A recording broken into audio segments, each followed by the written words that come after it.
जिस धरती पर राम आते हो, ऐसे मर्यादित लोग आते हो, उस धरती के पुण्य कितने प्रभावशाली होंगे, कभी सोचा है? प्राप्त कराने का साधन है।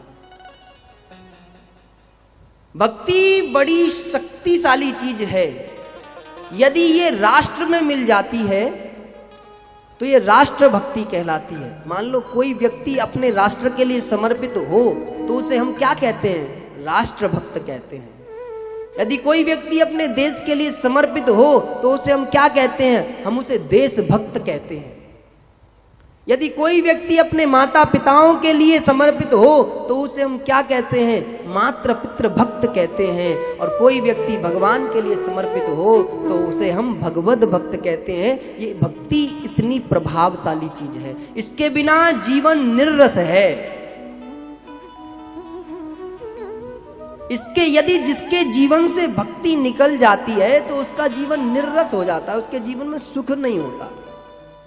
इसीलिए अपने जीवन में भक्ति चाहिए तो तुमको भागवत श्रवण करनी है।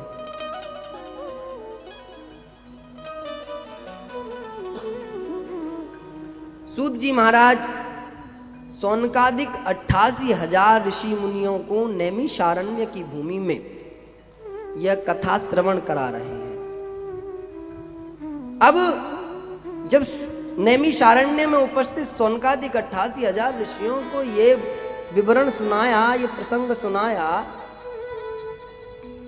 तो सौनकादिक ऋषि मुनि पूछते हैं, महाराज जब ये भागवत इतना अद्भुत ग्रंथ है जो सारे पाप हरण कर लेता है, तो हम इसे अब संपूर्ण सुनना चाहते हैं।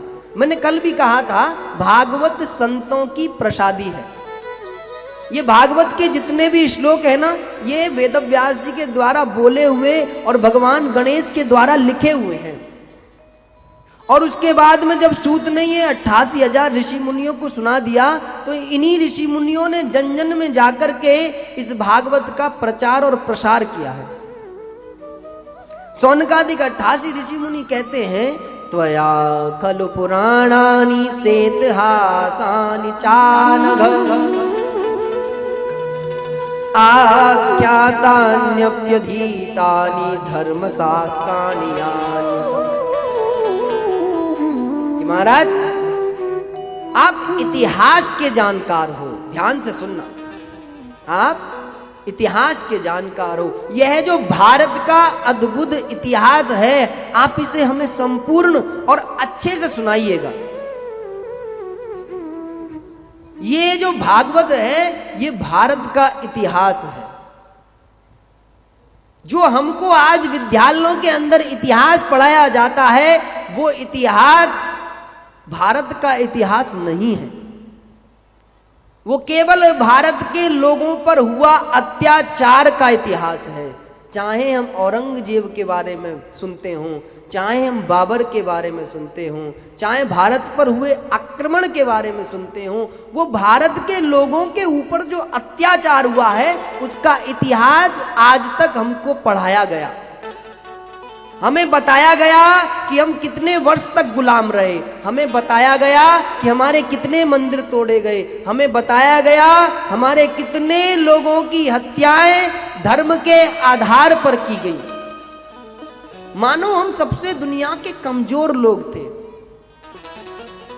ऐसा हमारे बच्चों को, हमारे लोगों को पढ़ाया गया और हमने सोचा भारत का इतिहास यही है, जबकि भारत का इतिहास इतना बड़ा इतिहास है कि भारत के इतिहास से सुंदर दुनिया में किसी का इतिहास नहीं हो सकता। जिसके इतिहास को स्वयं भगवान गणेश लिखते हों,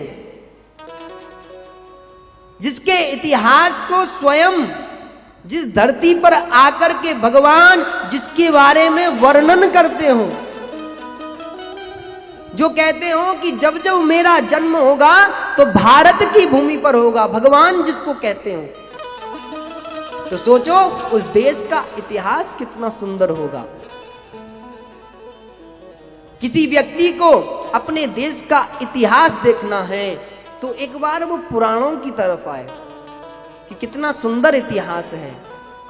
आप देखो ना, हमारे जो राम कथा है, भगवान राम का रामचरितमानस जो है, कितने लोगों ने लिखा है, जिस धरती पर राम आते हो, ऐसे मर्यादित लोग आते हो, उस धरती के पुण्य कितने प्रभावशाली होंगे, कभी सोचा है हमने? जिनका रक्त ऋषि मुनियों का हमारे शरीर के अंदर दौड़ रहा है, कभी हमने सोचा है कि वो कितने त्यागी, कितने महापुरुष होंगे, जो केवल एक बार अपने पिता के कहने पर 14 वर्ष का वनवास स्वीकार कर ले, ऐसा बालक इस भारत की भूमि पर जन्म लेते हैं।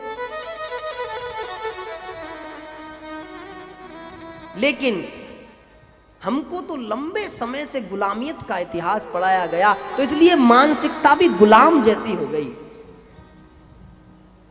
हमको लगने लगा कि हिंदू जो है, जिसमें हमने धर्म में जन्म लिया है, वो कोई साधारण चीज है नहीं, वो दुनिया को मार्ग देने वाला है।